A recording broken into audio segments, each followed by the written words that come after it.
여러분 안녕하십니까. 2022년 5월 변액보험 자격시험 대비 실전 문제풀이 과정 두 번째 시간 시작해 보도록 하겠습니다. 자, 21번부터 40번까지 한번 살펴보죠. 자, 21번 다음 중 변액보험에 대해 맞게 설명한 것은, 제가 이제 맞게 틀리게를 항상 제가 동그라미를 치고 체크하는 이유 여러분들 잘 아시겠죠? 뭐 이런 거 가지고 틀리면 안 되겠죠. 꼭 여러분들 이렇게 습관처럼 체크를 해 주시면 좋을 것 같습니다. 1번, 변액종신보험은 기납입보험료를 사망보험금으로 최저보증한다. 기납입보험료는 저축성 변액연금이나 변액유니버셜 적립형이 기납입보험료를 사망보험금으로 최저보증하죠. 그럼 변액종신과 변액유니버셜 보장형 같은 경우에는 사망보험금으로 기본보험금을 최저보증하지요. 1번은 틀린 지문이 되겠습니다. 2번, 변액연금보험은 중도해지 시에도 원금 손실이 발생하지 않는다. 변액연금이 됐든 변액종신이 됐든 중도해지 시에는 당연히 원금 손실이 발생할 수도 있습니다. 왜? 투자형 상품의 성격을 가지고 있기 때문입니다. 3번, 기본보험금은 투자 실적에 따라서 기본보험금은 투자 실적에 따라서 변동하는 것이 아니라 투자 실적에 따라서 변동하는 것은 변동보험금이 되겠습니다. 4번, 선택특약보험료는 특별계정으로 투입하지 않고 어디서 운용합니까? 일반 계정에서 운용을 하게 됩니다. 그래서 맞는 지문은 4번이 되겠습니다. 22번 살펴보도록 하겠습니다. 다음 중 변액보험의 최저보증 옵션에 대한 설명으로 맞는 거 한번 찾아보도록 하겠습니다. 1번, 변액종신보험은 계약자가 최저사망보험금 보증 여부를 선택할 수 없습니다. 변액종신이 됐든 연금이 됐든 변액유니버셜이 됐든 어떤 보험상품도 최저사망보험금은 보증 여부를 선택할 수가 없습니다. 다만 변액연금의 경우에는 최저연금, 연금지급금에 대해서는 보증 여부를 선택할 수가 있다. 요것만 여러분들께 기억을 해 주시고요. 최저사망보험금은 절대 보증 여부를 선택할 수 없습니다. 어떤 상품이든. 2번, 최저사망보험금 보증은 모든 변액보험에 적용되는 보증 옵션이기 때문에 1번 선택할 수가 없는 겁니다. 3번, 보증 내용과 보증 비용이 회사별로 동일하지가 않다. 우리 OX 문제에서도 봤죠. 4번, 변액연금보험은 최저사망보험금 보증을 합니다. 어떤 상품이다 한다 그랬죠. 그래서 4번 틀린 지문입니다. 맞는 지문은 2번이 되겠습니다.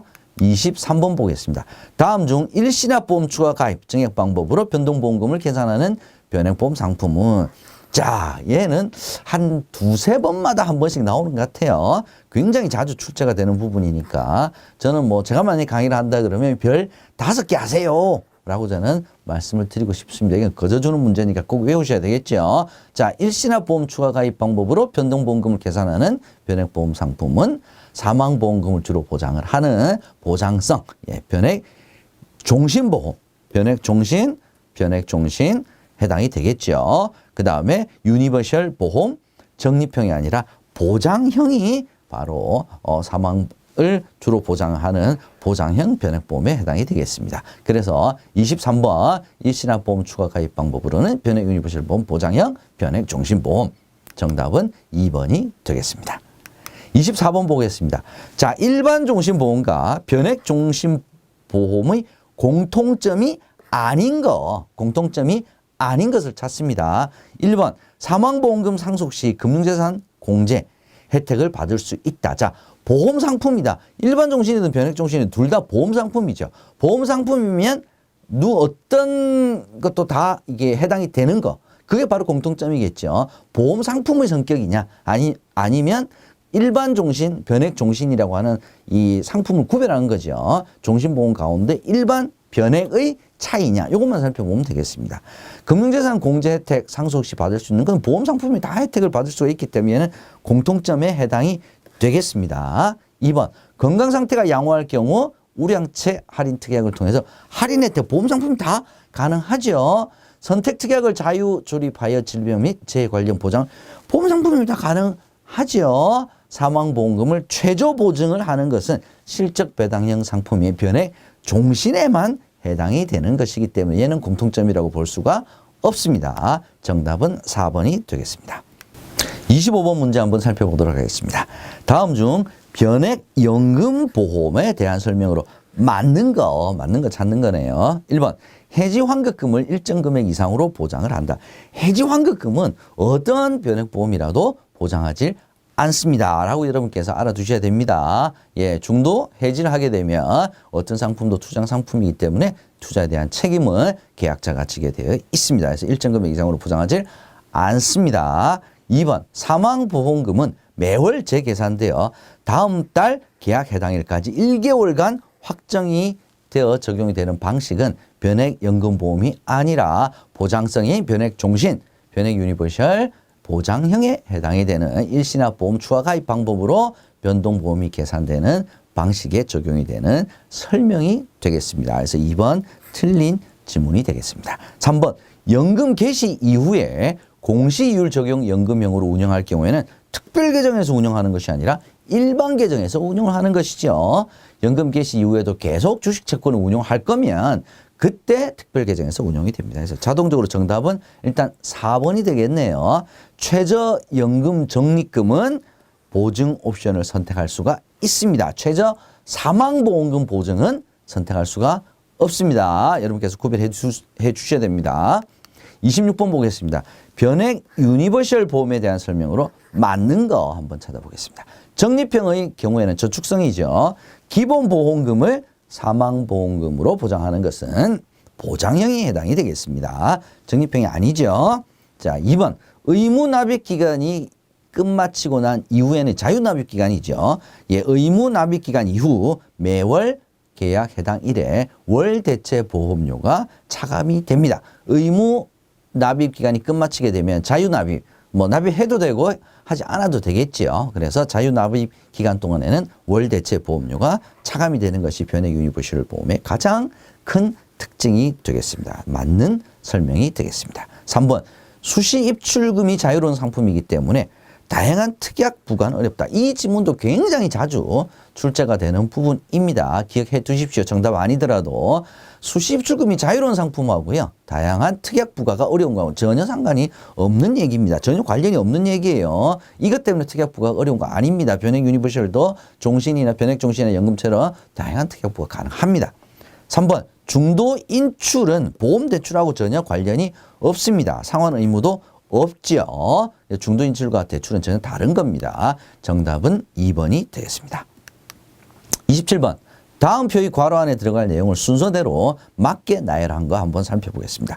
특별계정 변액보험의 평가는 매일 시가법. 이건 무조건 여러분께서 암기해 두셔야 됩니다. 매일매일 자산운용의 결과가 달라지죠. 주식가격, 채권가격 매일 달라집니다. 금리도 매일 바뀌니까요. 그래서 매일 평가를 합니다. 뭐에 따라서? 시가법에 따라서 평가를 합니다. 이건 무조건 기억해 두셔야 되겠죠. 28번 보겠습니다. 다음 중 특별계정으로 투입되는 보험료의 변동 사항이 발생하지 않는 경우는 자 이제 특별계정에 투입되는 보험료의 변동이 조금씩 발생할 수 있습니다. 상품마다 투입되는 보험료 계산 방식이 조금씩 다르죠.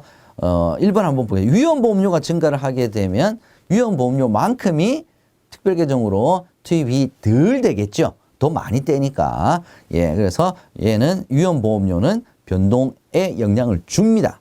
납입기간이 종료가 되었으면 납입기간이 종료가 되면 실은 납입하는 보험료도 실은 이제 없어지는 거죠. 또 납입기간이 종료됐다라고 하는 것은 기간이 그만큼 흘렀다는 얘기죠. 기간이 그만큼 흘렀다. 그럼 피보험자의 나이도 증가를 했다. 피보험자 나이가 증가를 하게 되면 당연히 자연보험료, 위험보험료도 증가를 하게 되기 때문에 납입기간이 종료가 되게 되면 여러 가지 원인에 의해서 보험료의 변동이 발생을 합니다. 3번 특별계정의 수익률이 증가가 됐다 그래서 수익률 증가하고는요. 투입되는 보험료 변동사항하고는 전혀 상관이 없는 얘기입니다. 4번 운용보수가 증가를 하게 되게 되면 그만큼 실은 많이 떼는 거죠. 예, 그만큼 비용이 많이 발생하기 때문에 투입되는 보험료에도 영향을 준다. 이렇게 보시면 되겠습니다. 그래서 28번의 정답은 3번이 되겠습니다. 29번 다음 중 변액보험 특별계정의 채권형 펀드. 채권형 펀드에는 이건 절대 들어가면 안 돼. 절대 들어가면 안 돼. 있었죠. 뭡니까? 주식입니다. 주식은 단 한 주도 안 됩니다. 1%도 안 됩니다. 5%도 안 됩니다. 한 주도 안 된다. 이렇게 해서 여러분께서 기억을 해 두시는 것이 가장 편하실 겁니다. 이와 유사한 이 내용을 가진 문제는 별표 한 10개쯤 제가 말씀드릴게요. 그만큼 자주 출제가 되는 부분이다. 기억을 해 두시기 바랍니다. 30번. 다음 인터넷 변액보험 공시실 조회 내용에 대해 맞게 설명한 것은 되게 복잡할 것 같지만 되게 쉬운 문제입니다. 하나씩 살펴보면 돼요. 자, 기준 가격은 1,000원에서 시작을 해서 1,520원이 됐네요. 그죠? 자, 전일 대비 2원이 올라서 1,520원이 되었으니까 전일의 기준 가격은 1,518원이 되겠죠. 그래서 1번 틀린 지문이 되겠습니다. 2번 펀드 최초 개설일보다 기준 가격은 상승을 하였습니다. 맞습니까? 제가 얼마에 시작했다 그랬어요? 1,000원에 시작을 해서 1,520원이 됐으니까 상승을 했네요. 최근 1년간 수익률은 6%다. 자, 연환산 수익률이 6%다라고 했지 최근 1년간 수익률이 6%다라는 이야기는 아니죠. 자, 1,000원이 1,520원이 되었으니까 52%가 올랐습니다. 52%가 올랐는데 연환산 수익률이 6%니까 69, 9654니까 한 9년 채 안 된 정도 경과를 했겠네요. 이 전체 이 기간 동안 평균 1년간 수익률이 6%라는 말이지 1년간 수익률이 6%라는 거 아닙니다. 1년간 수익률을 알 수가 없습니다. 상기 누적 자료만으로 누적 수익률은 확인 금방 했잖아요. 1,000원이 1,520원 됐으니까 52% 올랐다. 우리 확인을 누적 수익률 확인했습니다. 그래서 맞는 지문은 2번이 되겠습니다. 31번. 다음 중 변액보험 자산운용 옵션의 종류, 자산운용 옵션 뭐가 있었습니까? 펀드 변경, 보험료 평균 분할 투자 기능, 자동 재배분 뭐 이런 거 있었죠. 추가 납입은 자산 운용하고는 상관이 없습니다. 정답은 1번이 되겠습니다. 32번. 다음 중 변액보험의 추가 납입 보험료가 특별 계정으로 투입되는 시점은 웬만하면 추가 납입 보험료든 보험료 투입 시점은 납입일 플러스 2영업일이 기본이다라고 여러분께서 기억을 해 두시면 거의 맞습니다. 거의 뭐 대부분이 그렇습니다. 그렇지 않은 것도 있긴 합니다. 그래서 일단 추가 납입 보험료도 납입일 플러스 2영업일이 특별 계정으로 투입되는 시점이 되겠습니다. 33번 보겠습니다. 다음 표의 괄호 안에 들어갈 내용이 아닌 것은 변액보험을 해지하게 되게 되면 적립금에서 해지 공제 금액을 일단 차감을 하죠. 해지 공제 금액에는 또 미상각 신계약비 아직 상각하지 않았으면 당연히 떼고 줍니다. 대출이 있으면 계약 대출 원리금 당연히 빼야 되겠죠. 가입 금액하고는 상관이 없습니다. 자, 이 문제도 한 번씩 출제가 되는 공통적으로 자주 출제가 되는 부분이니까 여러분들 기억을 해 주시기 바랍니다. 34번 보겠습니다. 보험계약 대출에 대한 설명으로 틀린 거. 보험계약 대출에 대해서 어떤 지문이 틀렸는지 한번 살펴보겠습니다. 1번. 계약자는 보험계약 대출 원리금을 월 계약 해당 일에 상환을 해야 된다. 요즘 세상에 이런 게 어디 있습니까? 자기가 대출해서 상환하겠다 그러면 언제든지 상환을 할 수 있죠. 참 쉬운 지문인데도 자주 출제가 돼요. 자, 일단 정답은 1번이네요. 틀린 지문. 보험계약 대출 이자는 상환 즉시 특별 계정으로 투입되지 않고 제가 웬만하면 상환일 납입일 플러스 2영업일이라고 말씀을 드렸죠. 상환일 플러스 제2영업일에 특별 계정에 투입이 됩니다. 3번 보험금 지급 사유가 발생한 날에 만약에 대출금을 상환하지 않은 게 있다 그러면 당연히 대출 원리금을 상계를 한다는 것은 떼고 준다는 거죠. 상계할 수 있습니다. 4번 보험계약 대출 이자는 보험회사에 정한 보험계약 대출 수수료는 펀드하고 상관이 없습니다. 특별계정하고 상관이 없습니다. 얘는 어떻게 보면 보험회사의 수익이라고 보시면 되겠습니다. 그래서 수수료를 차감한 나머지 금액이 특별계정으로 투입이 됩니다. 맞는 질문이네요. 그래서 틀린 정답은 1번이 되겠습니다. 언제든지 상환할 수 있다. 35번 보겠습니다. 보험계약 내용의 변경에 대해서 틀리게 설명한 것은 1번 기본 보험 금액이 감액되는 경우 같은 비율로 변동 보험 금액도 감액이 된다. 맞는 지문이죠. 둘 중에 하나만 안 됩니다. 2번 청약서 작성 시 피보험자의 성별을 착오로 잘못 기재한 경우 당연히 정정이 가능하죠. 남자를 여자로 여자를 남자로 잘못 착오해서 기재했으면 당연히 정정 가능하죠. 3번 보험 금액을 감액하고자 할 때 그 감액된 부분은 해지된 것으로 봐서 해지 환급금을 지급을 합니다. 자, 이 부분도 시험에 자주 출제가 되는 지문이죠. 3번 맞는 지문입니다. 4번 일반적으로 보험 가입 금액의 증액이나 감액이 모두 감액. 제가 감액은 가능합니다. 근데 증액은 안 된다고 말씀드렸습니다. 감액은 가능합니다. 감액을 할 경우에 기본보험 금액, 변동보험 금액이 같은 비율로 감액이 된다까지를 같이 연결해서 알아두시면 좋겠습니다. 그래서 틀린 지문은 4번이 되겠습니다. 36번 보겠습니다. 생명보험협회에서 공시하는 내용이 아닌 거. 일단 생명보험협회에서 공시하는 건 비교공시 아니면 특정 회사가 공시하기 어려운 것들 뭐 이런 거겠죠. 자, 보험회사의 보험계리사 보유 현황은 조금 헷갈릴 수도 있습니다. 그래서 시험 문제 출제가 되는 거죠. 얘는 감독원에서 공시를 하는 내용이죠. 그래서 감독원에서 공시하는 내용만 몇 가지만 여러분께서 협회가 공시하는 내용이 아니다라는 것만 여러분께서 판단해 주시면 좋겠습니다. 금융기관 보험대리점 모집 수수료를 비교할 수도 있죠. 실손의료보험 손해율, 특별계정펀드의 수익률 다 비교 공시 항목에 해당이 되거나 기타 공시 항목에 해당이 되는 내용이 되겠습니다. 그래서 36번에 공시 내용이 아닌 것은 보험계리사 보유 현황이 해당이 되겠습니다. 감독원에서 공시를 하는 내용입니다. 37번 보겠습니다. 다음 표에 설명하는 용어는 무엇인가? 국회가 이거 상식이네요. 그죠? 국회가 정기회의, 정기국회 있죠. 정기회의 회기 중에 법정기간 동안 행정부의 국정수행이나 예산집행 등 국정 전반에 관해 상임위원회별로 법정된 기간에 대해 실시하는 감사. 국정감사. 국회에서 하는 거니까 국정감사 얘기하는 거죠. 상식 문제였습니다. 38번. 다음 중 보험계약 관리 내용 안내에 대한 설명으로 맞는 거 한번 찾아보겠습니다.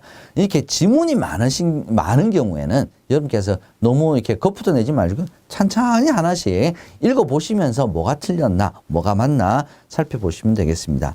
1번 저축성 변액보험의 경우에 납입보험료와 납입보험료에서 사업비 등을 차감한 특별계정 투입금액 및 계약자 적립금을 기재해서 안내를 해야 합니다. 특히 변액연금 같은 경우에 특히 그렇겠죠. 1번은 맞는 지문이 되겠습니다. 2번 보험계약자는 생명보험협회 홈페이지를 통해서 개인별 계약관리 내용을 수시로 확인. 생명보험협회 홈페이지는 전체 그 보험회사 기준으로 이 여러 가지 정보를 비교 공시를 하는 것이지 보험계약자는 보험협회하고는 전혀 관련이 없고 계약을 한 보험회사의 홈페이지에서 확인할 수가 있는 것이죠. 그래서 2번 틀렸습니다. 변액보험의 경우에는 월 1회 이상이 아니라 분기 1회죠. 보험계약 관리 내용, 그 다음에 자산운용 보고서 다 분기 1회입니다. 월 1회 틀렸죠. 4번 변액보험의 특별계정은 보험업법상 투자 신탁으로 분류를 하여 자산운용 보고서를 투자자에게 교부를 해야 한다. 자, 특별계정이라고 하는 것을 보험업법상 투자신탁이 보험업법상 투자신탁이 아니라 자본시장법상 투자신탁으로 분류를 하는 거죠. 그래서 이 펀드나 투자에 관련된 부분은 보험업법에 적용을 받는 것이 아니라 자본시장법에 적용을 받죠. 그래서 변액보험 같은 경우에는 이 법, 보험업법, 자본시장법 둘 다 동시에 적용이 된다라고 하는 큰 특징 여러분께서 알아두셔야 될 것 같습니다. 그래서 맞는 지문은 1번이 되겠습니다. 39번 보겠습니다. 다음 중 변액연금보험의 불안전 판매 사례에 해당되지 않는 것은 그 불안전 판매 사례는 실은 읽어보면 대충 여러분께서 이해는 하실 수가 있을 겁니다. 그러면 불안전 판매 사례에 해당되지 않는 것, 정상적인 판매에 해당되는 것 찾는 거죠. 1번 중도 해지 시에 원금에 미달할 수 있다는 사실을 알리는 행위는 불안전 판매 사례하고는 상관이 없이 당연히 정상적인 또 고객에게 반드시 알려야 될 중요한 사항에 해당이 됩니다. 그래서 불안전 판매 사례와는 거래가 먼 것은 일단 1번이 되겠습니다. 2번 보겠습니다. 중도 해지 환급금, 만기 환급률 등을 부실 및 과장으로 설명하게 되면 안 되겠죠. 얘는 불안전 판매에 해당이 되겠죠. 투자 기능만을 중점적으로 설명해서도 안 됩니다. 불안전 판매입니다. 계약자 적립금 운용 현황 등과 관련한 사실을 왜곡하여 설명하는 실은 뭐 이 불안전 판매 사례는 이렇게 읽어만 보셔도 여러분께서 알 수 있는 내용들이니까 설명 뭐 요 정도 하고 마지막 문제를 한번 살펴보도록 하겠습니다. 다음 중 예금자 보호법에 의한 예금보험제도에 대해 틀리게 설명한 것은 자 어떤 게 틀렸는지 지문 하나씩 살펴보도록 하겠습니다. 1번 원금과 소정의 이자를 합하여 1인당 얼마? 5천만 원까지 예금을 보호하고 있습니다. 맞죠? 2번 부보금융기관의 모든 금융상품이 보호대상 예금에 해당하는 것은 아닙니다. 부보금융회사의 금융상품 중에 보호대상 예금 상품이 있고 비보호대상 금융상품이 있습니다. 구별이 되는 거죠. 그래서 뭐 은행에서 파는 상품이라고 해서 다 보호대상 상품은 아닙니다. 신탁상품이라든지 은행에서도 파는 유가증권 관련된 예금 상품 같은 경우에는 비보호대상에 해당이 됩니다. 그래서 일단 정답은 2번이 되겠네요. 3번 변액보험의 경우에도 회사가 최저 보증하는 보험금 그 다음에 특약 보험료는 일반 계정에서 운용되는 것은 예금자 보호에 해당이 됩니다. 4번 예금자 1인이라 함은 개인뿐만 아니라 법인도 당연히 예금자 보호에 해당이 됩니다. 그래서 40번 마지막 문제 정답은 2번이 되겠습니다. 자 이렇게 해서 5월 실전 문제입니다. 실전 문제. 실전 문제니까 기출이 항상 될 수도 있다. 여러분께 생각을 하시고요. 그런 지문, 그런 문제로 여러분과 함께 실전 문제 풀이 과정 잘 살펴봤습니다. 여러분들 꼭 이 과정 잘 들으시고 좋은 결과 있으시기를 바라면서 강의 마치도록 하겠습니다. 여러분 수고하셨습니다.